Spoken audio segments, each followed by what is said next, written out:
श्री पद्म पुराण में वर्णित श्री माघ मास महात्म्य कथा अध्याय 7। इस अध्याय का विषय है पतिव्रता स्त्रियों के लक्षण एवं सदाचार का वर्णन। अस्वीकरण। यह चैनल पुराणों में वर्णित कथाओं एवं घटनाओं को उनके मूल रूप में प्रस्तुत करता है, जिनमें से कुछ आज के समय में प्रासंगिक नहीं है। कृपया उनका अनुकरण करने से पहले स्वविवेक का प्रयोग करें। वशिष्ठ जी कहते हैं, राजन, मैं सतियों के उत्तम व्रत का वर्णन करता हूँ, सुनो। पति कुरूप हो या दुराचारी, अच्छे स्वभाव का हो या बुरे स्वभाव का, रोगी, पिशाच, क्रोधी, बूढ़ा, चालाक, अंधा, बहरा, भयंकर स्वभाव का, दरिद्र, कंजूस, घृणित, कायर, धूर्त अथवा पर स्त्री लंपट ही क्यों ना हो, सती साध्वी स्त्री के लिए वाणी, शरीर और क्रिया द्वारा देवता की भांति पूजनीय है। स्त्री को कभी किसी प्रकार भी अपने स्वामी के साथ अनुचित बर्ताव नहीं करना चाहिए। स्त्री बालिका हो या युवती अथवा वृद्धा ही क्यों ना हो, उसे अपने घर पर भी कोई काम स्वतंत्रता से नहीं करना चाहिए। अहंकार और काम क्रोध का सदा ही परित्याग करके केवल अपने पति का ही मनोरंजन करना उचित है, दूसरे पुरुष का नहीं। पर पुरुषों के काम भाव से देखने पर, प्रिय लगने वाले वचनों द्वारा प्रलोभन में डालने पर अथवा जन समूह में दूसरों के शरीर से छू जाने पर भी जिसके मन में कोई विकार नहीं होता, तथा जो पर पुरुष द्वारा धन का लोभ दिखाकर लुभाई जाने पर भी मन, वाणी, शरीर और क्रिया से कभी पराये पुरुष का सेवन नहीं करती, वही सती है। वह संपूर्ण लोकों की शोभा है। सती स्त्री दूत के मुख से प्रार्थना करने पर, बलपूर्वक पकड़ी जाने पर भी दूसरे पुरुष का सेवन नहीं करती, जो पराये पुरुषों के देखने पर भी स्वयं उनकी ओर नहीं देखती, हंसने पर भी नहीं हंसती तथा औरों के बोलने पर भी स्वयं उनसे नहीं बोलती, वह उत्तम लक्षणों वाली स्त्री साध्वी पतिव्रता है। रूप और यौवन से संपन्न तथा संगीत की कला में निपुण सती साध्वी स्त्री अपने ही जैसे योग्य पुरुष को देखकर भी कभी मन में विकार नहीं लाती। जो सुंदर, तरुण, रमणीय और कमनियों को प्रिय लगने वाले पर पुरुष की भी कभी इच्छा नहीं करती, उसे महासती जानना चाहिए। पराया पुरुष देवता, मनुष्य अथवा गंधर्व कोई भी क्यों ना हो, वह सती स्त्रियों को प्रिय नहीं होता। पत्नी को कभी भी ऐसा कार्य नहीं करना चाहिए जो पति को अप्रिय जान पड़े। जो पति के भोजन कर लेने पर भोजन करती, उनके दुखी होने पर दुखित होती, पति के आनंद में ही आनंद मानती, उनके परदेश चले जाने पर मलिन वस्त्र धारण करती, पति के सो जाने पर सोती और पहले ही जग जाती, पति की मृत्यु हो जाने पर और दूसरे पुरुष को कभी भी अपने मन में स्थान नहीं देती, उस स्त्री को पतिव्रता जानना चाहिए। पतिव्रता स्त्री को अपने सास ससुर तथा पति में विशेष भक्ति रखनी चाहिए। वह धर्म के कार्य में सदा पति के अनुकूल रहे, धन खर्च करने में संयम से काम ले, संभोग काल में संकोच न रखे और अपने शरीर को सदा पवित्र बनाए रखे।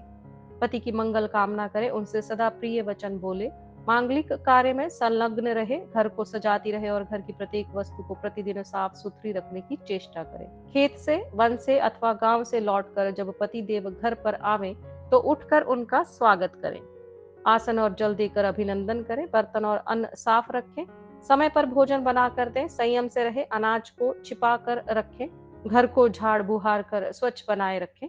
गुरुजन, पुत्र, मित्र, भाई, बंधु, काम करने वाले सेवक, अपने आश्रय में रहने वाले भृत्य, दास दासी, अतिथि, अभ्यागत, सन्यासी तथा ब्रह्मचारी लोगों को आसन और भोजन देने, सम्मान करने और प्रिय वचन बोलने में तत्पर रहे। मुख्य गृहिणी को सदा ही समय समय पर उपयुक्त व्यक्तियों की यथोचित सेवा के कार्य में दक्ष होना चाहिए। पति घर का खर्च चलाने के लिए अपनी पत्नी के हाथ में जो द्रव्य दे, उससे घर की सारी आवश्यकता पूर्ण करके पत्नी अपनी बुद्धि के द्वारा उसमें से कुछ बचा ले। पति ने दान करने के लिए जो धन दिया हो, उसमें से लोभवश कुछ बचाकर ना रखे। स्वामी की आज्ञा लिए बिना अपने बंधुओं को धन ना दे। दूसरे पुरुष से वार्तालाप, असंतोष, पराये कार्यों की चर्चा, अधिक हंसी, अधिक रोष और क्रोध उत्पन्न होने के अवसर का सर्वथा त्याग करे। पति जो जो पदार्थ ना खाए, ना पिए और ना मुंह में डाले, वह सब पतिव्रता स्त्री को भी छोड़ देना चाहिए।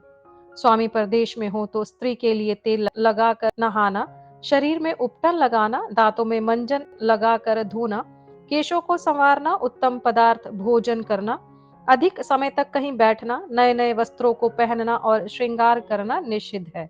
राजन, त्रेता से लेकर प्रत्येक युग में स्त्रियों को प्रति मास ऋतु धर्म होता है। उस समय पहले दिन चांडाल जाति की स्त्री के समान पत्नी का स्पर्श वर्जित है। दूसरे दिन वह ब्राह्मण की हत्या करने वाली स्त्री के तुल्य अपवित्र मानी गई है। तीसरे दिन उसे धोबिन के तुल्य बताया गया है। चौथे दिन स्नान करके वह शुद्ध होती है।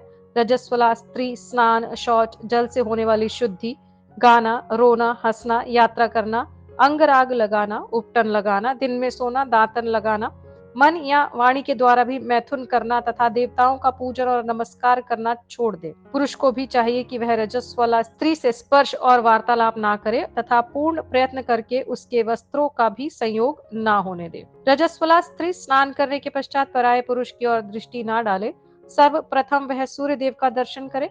उसके बाद अपने अंतःकरण की शुद्धि के लिए ब्रह्म कूर्च पंचगव्य का अथवा केवल दूध का पान करे। साध्वी स्त्री नियम पूर्वक शास्त्रोक्त विधि के अनुसार जीवन व्यतीत करे। आभूषणों से विभूषित होकर परम पवित्र भाव से स्वामी के प्रिय तथा हित साधन में संलग्न रहे। यदि स्त्री गर्भवती हो तो उसे नीचे लिखे हुए नियमों से रहना चाहिए।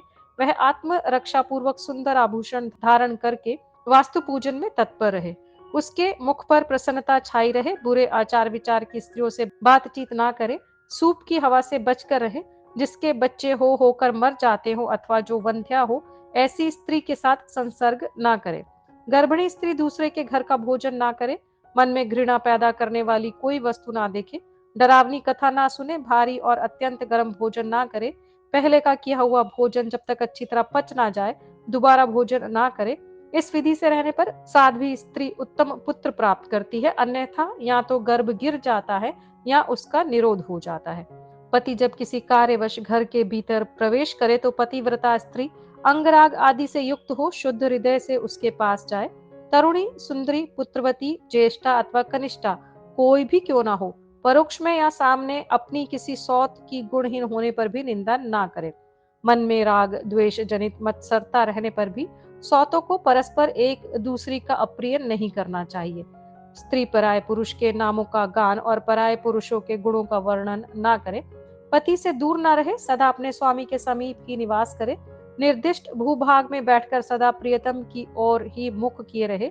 स्वच्छंदता पूर्वक चारों दिशाओं की ओर दृष्टि ना डाले।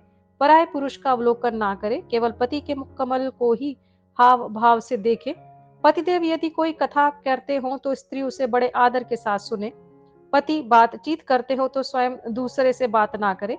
यदि स्वामी बुलाएं तो शीघ्र ही उसके पास चली जाए। पतिदेव उत्साह पूर्वक गीत गाते हो तो प्रसन्नचित होकर सुने। अपने प्रियतम के नृत्य करते समय उन्हें हर्ष भरे नेत्रों से देखे।